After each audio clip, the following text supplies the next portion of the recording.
नमस्कार, capital TV Uttar Pradesh देख रहे हैं। मैं हूं आपके साथ शिवानी रतूर। उत्तर प्रदेश में अवैध धार्मिक ढांचों, मज़ारों, बिना रजिस्ट्रेशन वाले मदरसों के खिलाफ चल रही कार्रवाई महज कोई औपचारिक प्रशासनिक गतिविधि नहीं है, बल्कि लॉ एंड ऑर्डर और लैंड रेवेन्यू की रीराइट करने का एक बड़ा महाअभियान बन चुकी है। देवबंद की गलियों से लेकर गाजियाबाद के औद्योगिक सेक्टरों, वाराणसी के घने दाल मंडी इलाके और संभल के सुरक्षित ग्राम समाज जमीन तक प्रशासन का बुलडोजर अब सिर्फ चलता नहीं, बल्कि पूरी कानूनी तैयारी और सैटेलाइट रिकॉर्ड्स के साथ गरजता है। इस पूरी कड़वाहट और सख्ती के पीछे एक बेहद दिलचस्प प्रशासनिक एक्टिवनेस, एडमिनिस्ट्रेटिव एक्टिविज्म काम कर रही है। अब अधिकारी सिर्फ शिकायतों का इंतजार नहीं करते, बल्कि खुफिया इनपुट, एटीएस की कड़ियों को जोड़कर चोरी छिपे खड़े किए गए साम्राज्यों की खोजबीन की जा रही है। कोरोना काल की आड़ में रातों रात बने गुणबंद हो या फिर पेट्रोल डॉलर और हवाला के दम पर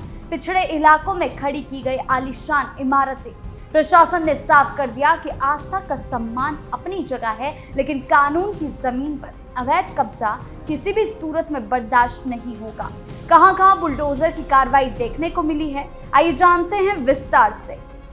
अवैध धार्मिक ढांचों पर बड़ा एक्शन, अतिक्रमण हटाने का अभियान तेज, मजार, मदरसा और अन्य ढांचों की जांच तेज। देवबंद तहसील में 11 मुकदमे दर्ज। सहारनपुर, खासकर देवबंद तहसील में सरकारी जमीनों पर बने अवैध मदरसों, मस्जिदों और मजारों के खिलाफ प्रशासन का ये सख्त कदम एक बड़े और व्यापक प्रशासनिक सुधार की ओर इशारा करता है। इस पूरी कार्रवाई को समझने के लिए इसके कानूनी, सामाजिक और वित्तीय पहलुओं की गहराई में जाना होगा। इस विषय का आपको बता दें कि क्या कुछ कैसे शुरू होता है, कैसे पेट्रो डॉलर और विदेशी फंडिंग का इसमें क्या कनेक्शन है। आने वाले समय में देश के कई हिस्सों में इस प्रकार की क्या कार्रवाइयां देखने को मिल सकती है, सभी के जवाब मिलेंगे आज आपको इसी स्टोरी में। सहारनपुर के जिला अधिकारी अरविंद चौहान के नेतृत्व में प्रशासन ने यह साफ कर दिया कि सरकारी जमीन पर किसी भी प्रकार का अवैध कब्जा या निर्माण स्वीकार नहीं किया जाएगा, चाहे वो किसी भी धार्मिक संप्रदाय से जुड़ा हो। देवबंद तहसील में जो 11 मुकदमे दर्ज किए गए वो पूरी तरह से राजस्व अभिलेखों, लैंड रिकॉर्ड्स और सरकारी जमीन की पैमाइश के आधार पर किए गए हैं।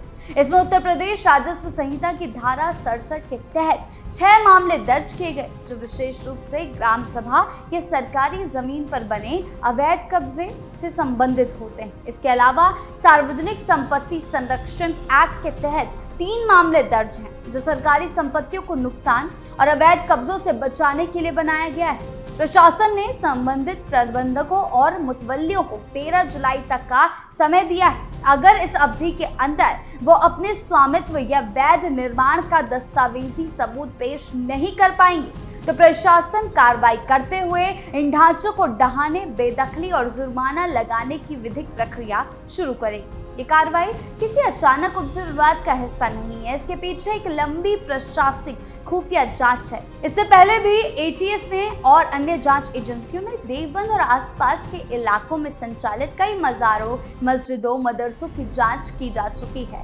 जिससे उनके रजिस्ट्रेशन, जमीन के मालिकाना हक और आय के स्रोतों का खंगाला जाता है। लेकिन पेट्रो डॉलर और विदेशी फंडिंग का इस पे क्या खेल? जब हम अवैध मस्जिदों, मदरसों के निर्माण की बात करते हैं तो अक्सर एक बड़ा सवाल ये उठता है कि ग्रामीण या आर्थिक रूप से पिछड़े इलाकों में अचानक से करोड़ों की रुपए की लागत वाली भव्य इमारतें कैसे खड़ी हो जाती हैं? यहीं पर भूमिका आती है पेट्रो डॉलर और विदेशी फंडिंग की।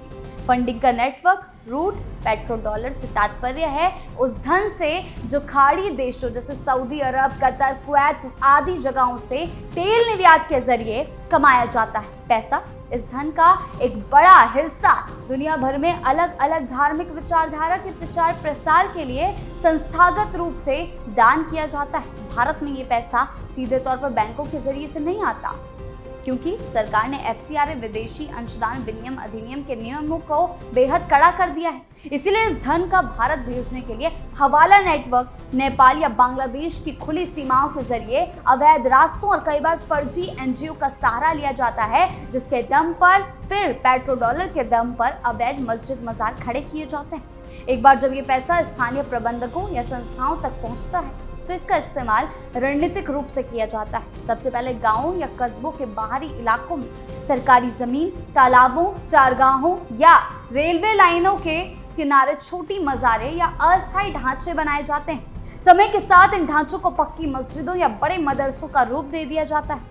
क्योंकि इनके पास इस निर्माण के लिए कोई वैध नक्शा, राजस्व विभाग की अनुमति यानी कि परमिशन या भूमि रजिस्ट्री नहीं होती, इसीलिए ये पूरी तरह से अवैध की श्रेणी में आते हैं। इस प्रकार की फंडिंग का मकसद केवल इबादतगाह बनाना नहीं होता, बल्कि इसके जरिए से स्थानीय स्तर पर जनसांख्यिकी यानी कि डेमोग्राफिक संतुलन को प्रभावित करना होता है और युवाओं को एक खास कट्टरपंथी सोच की ओर धकेलना होता है। जब बिना किसी स्थानीय आर्थिक स्रोत के अचानक बड़ी संस्थाएं खड़ी होती है, तो वो राज्य के नियंत्रण से बाहर रहकर अपनी समांतर व्यवस्था चलाने की कोशिश करती है, जो राष्ट्रीय सुरक्षा के लिए एक गंभीर चुनौती बन जाता है।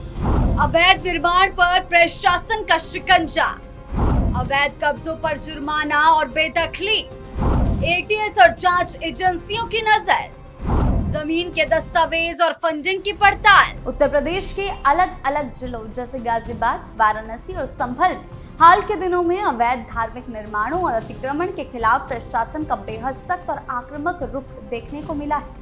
इन सभी कार्रवाइयों के पीछे प्रशासन का मकसद सरकारी संपत्तियों को भूमाफियाओं से मुक्त कराना, सड़कों को चौड़ा करना और यातायात व्यवस्था को सुचारू बनाना है। गाजियाबाद में पिछले दिनों 2 अलग अलग इलाकों में सालों पुरानी मज़ारों को मलबे में तब्दील कर दिया गया।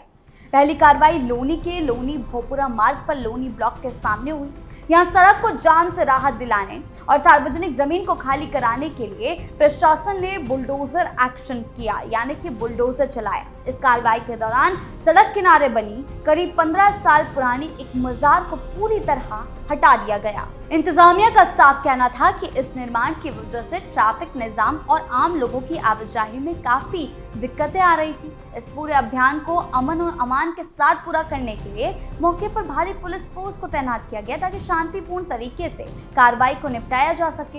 हालांकि स्थानीय लोगों ने इस पर थोड़ी हैरानी जरूर जताई। मौलानाओं ने विरोध करने की कोशिश की, लेकिन प्रशासन की एक्टिवनेस के कारण इन विरोधों को शांत कर दिया गया। दूसरी बड़ी कार्रवाई गाजियाबाद के ही ट्रॉनिका सिटी थाना क्षेत्र के सेक्टर 8 में देखने को मिली।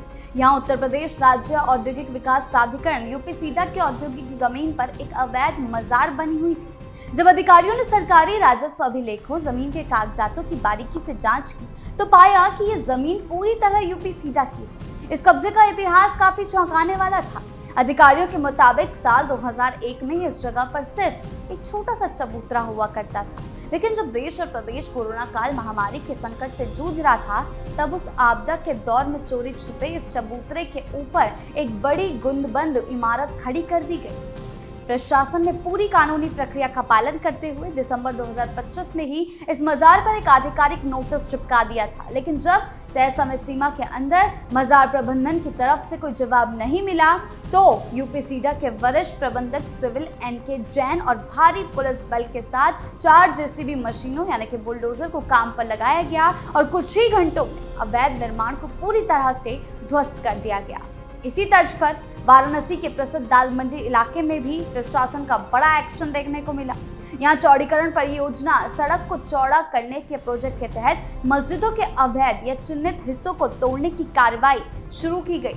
आपको बता दें, सुबह से लेकर रात तक करीब 11 बजे तक 11 घंटे तक ये कार्रवाई चली, जिसमें दिन भर लगभग 200 मजदूर हथौड़े की मदद से ढांचों को गिराते हुए नजर आए। इस कार्रवाई के दौरान 5 मस्जिदों के करीब 50 से 60% हिस्से को ढहा दिया गया, जिसमें एक मस्जिद की लगभग 20 फीट ऊंची 2 मीनारें भी शामिल थी। अंधेरा होने पर काम को हालांकि रोकने की कोशिश की गई और उसके बाद उस काम को अगले दिन फिर से शुरू किया गया। सुरक्षा के लिहाज से प्रशासन ने दाल मंडी जाने वाले रास्ते को टिन शेड लगाकर पूरी तरह बंद कर दिया था, ताकि आम लोगों की आवाजाही ना हो सके। किसी भी तरह के विरोध या तनाव से निपटने के लिए मौके पर 1860 जवान तैनात किए गए, जिसमें पीएससी की 7 कंपनियां, सीआरपीएफ की 1 बटालियन, आरआरएफ की 1 बटालियन और स्थानीय पुलिस बल शामिल रहा। सुरक्षा और कानून व्यवस्था बनाए रखने के लिए मीडिया को भी वीडियोग्राफी और फोटोग्राफी करने से रोका गया था, ताकि मामले को बढ़ाया ना जा सके। इस चौड़ीकरण योजना के तहत कुल 6 मस्जिदें प्रभावित हो रही थी। जिनमें से 5 मस्जिदों के प्रबंधन ने पहले ही आपसी बातचीत के बाद ध्वस्तीकरण के लिए अपनी लिखित सहमति दे दी थी, जबकि एक मस्जिद पर सहमति नहीं बन सकी। मुहर्रम का त्योहार शांतिपूर्ण खत्म होने के बाद इन 5 मस्जिदों के चिन्हित हिस्सों को हटाने की बड़ी कार्रवाई की गई है और एकदम ढंग से की गई, क्योंकि इनकी तलाश जो है उससे पहले ही हो चुकी थी। यहाँ ये समझने वाली बात है कि लगातार प्रशासन का बुलडोजर एक्शन जारी है और ऐसे अवैध मज़ारों मदरसों पर यह कार्रवाई लगातार चलती रहेगी। अगर किसी ने भी कार्रवाई को या फिर कानून को चुनौती देने की कोशिश की तो उसके खिलाफ सख्त से सख्त एक्शन लिया जाएगा। आपकी इस खबर को लेकर क्या राय है, हमें कमेंट सेक्शन में जरूर बताएं। धन्यवाद।